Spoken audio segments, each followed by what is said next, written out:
आम आदमी पार्टी गुजरात के प्रभारी संदीप पाठक जी हमारे साथ मौजूद हैं। संदीप जी, खास करके जिस प्रकार से अब लोकसभा के चुनाव भी नजदीक आ रहे हैं, आप गुजरात के प्रभारी हैं, किस तरह से चुनाव की तैयारियों को देख रहे हैं और गुजरात में आने का प्रयोजन? निश्चित रूप से लोकसभा चुनाव भी सामने है और अदरवाइज भी आज संगठन के रिव्यू के लिए यहाँ पे एक मीटिंग है। यहाँ पे सभी क्षेत्र के लोग, हमारे लीडर यहाँ पे आए हैं, संगठन का रिव्यू करेंगे और उसमें निश्चित रूप से लोकसभा चुनाव से संबंधित डिस्कशन भी एक रहेगा। इसके अलावा एक महत्वपूर्ण बात यह है कि जिस तरीके से भारतीय जनता पार्टी इस पूरे देश में एक अव्यवस्था फैला रही है, अगर वो चुनाव जीतते हैं तब तो उनके लिए बहुत अच्छा है, और जहां वो चुनाव हार जाते हैं वहां पर वो कैसे खरीदने की कोशिश करते हैं, डराने धमकाने की कोशिश करते हैं। तो हर सरकार की अपनी एक पहचान होती है। भाजपा की एक पहचान यही है कि देश में अव्यवस्थित कैसे किया जाए, संस्थाओं को कैसे तोड़ा जाए, इन सभी मुद्दों पर चर्चा करेंगे। अच्छा, 5 विधायक विधानसभा के चुनाव में आम आदमी पार्टी के जीत के आए थे। एक ने विधायक पद से इस्तीफा दे दिया है, एक के खिलाफ केस है और फिलहाल उनकी कोई जानकारी भी नहीं मिल पा रही है। किस तरह से देखते हैं चेतर वसावा को भी, क्योंकि जिस प्रकार से कार्यवाही भी हो रही है, बाकी के 3 लोग भी, कई बार ऐसी बातचीत आ रही है कि उनमें से भी कोई आम आदमी पार्टी का पक्ष छोड़ के जा सकता है। देखिए, जिस दिन से हमारे 5 विधायक जीत कर आए थे और जिस तरीके से 40-41 लाख वोट पूरे गुजरात में मिला था, भारतीय जनता पार्टी को ये पचाना उसी दिन से मुश्किल हो गया था। उसी दिन से इनके दिमाग में ये षड्यंत्र शुरू हो गया था कि इनके 5 विधायकों को अब कैसे तोड़ा जाए, कैसे पार्टी को तोड़ा जाए। इनको पहले हल्के में ले रहे थे आम आदमी पार्टी को। नतीजे आने के बाद इन्हें लगा कि यार इनको हल्के में लेना गलती रह गई। उसके बाद इनके षड्यंत्र शुरू हो गए। मैं यही कहना चाहता हूं कि ये जो मर्जी कर लें, प्रश्न एक विधायक जाने का, एक विधायक रहने का नहीं है।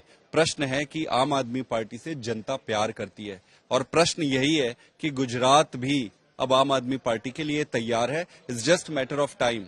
ये समय का प्रश्न है, आज नहीं तो कल, कल नहीं तो परसों, बट गुजरात तैयार है। गठबंधन की भी बात हो रही है, क्या गठबंधन के साथ चुनाव आम आदमी पार्टी लड़ने जा रही है? और अगर लड़ती है तो 26 बैठकें हैं गुजरात में, कितनी बैठक पे आम आदमी पार्टी लड़ेगी और कांग्रेस को कितनी बैठक दी जाएगी? निश्चित रूप से राष्ट्रीय चुनाव के लिए, लोकसभा के चुनाव के लिए एक गठबंधन बनी है इंडिया अलायंस के रूप में, और हम भी उसके पार्टनर हैं। हम एक समझदार और संवेदनशील पार्टनर हैं। रहा सवाल सीटों का, कितनी सीट पे लड़ेंगे, कैसे लड़ेंगे और कौन लड़ेगा, ये उचित समय पर ही, जब सभी घटक दलों से बातचीत हो जाएगी तभी ये तय हो पाएगा।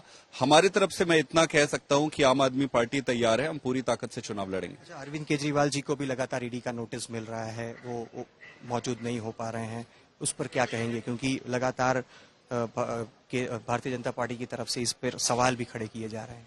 आप देखो, पूरा इनका षड्यंत्र केजरीवाल जी के लिए ही बनाया गया है कि वो एक एक करके जो जेल में ये डाले हमारे नेताओं को, जेल में डालने के बाद इनका प्रमुख टारगेट तो केजरीवाल जी थे।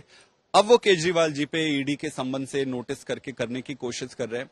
एक चीज स्टैब्लिश्ड है इस धरती पे, इस संसार पे, कि सत्य को आप परेशान कर सकते हो, पराजित नहीं कर सकते, और केजरीवाल है, वो निपट लेंगे सारे।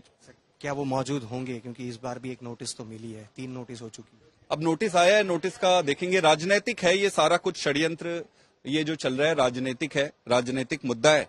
इसको राजनीति के हिसाब से भी इसका जवाब देंगे, और चूंकि कानूनी नोटिस है तो कानून के हिसाब से भी इसका जवाब देंगे। तो संदीप पाठक जो कि गुजरात दौरे पे आए हुए हैं, और खास करके अगर बात की जाए तो आने वाले लोकसभा चुनाव को लेकर आम आदमी पार्टी गुजरात की तैयारियों का वो निरीक्षण करेंगे। साथ ही में अरविंद केजरीवाल को लेकर भी उनका कहना है कि ये सारी राजनीतिक एक प्रक्रिया है जिसके अंतर्गत अरविंद केजरीवाल को भी कहीं ना कहीं परेशान किया जा रहा है।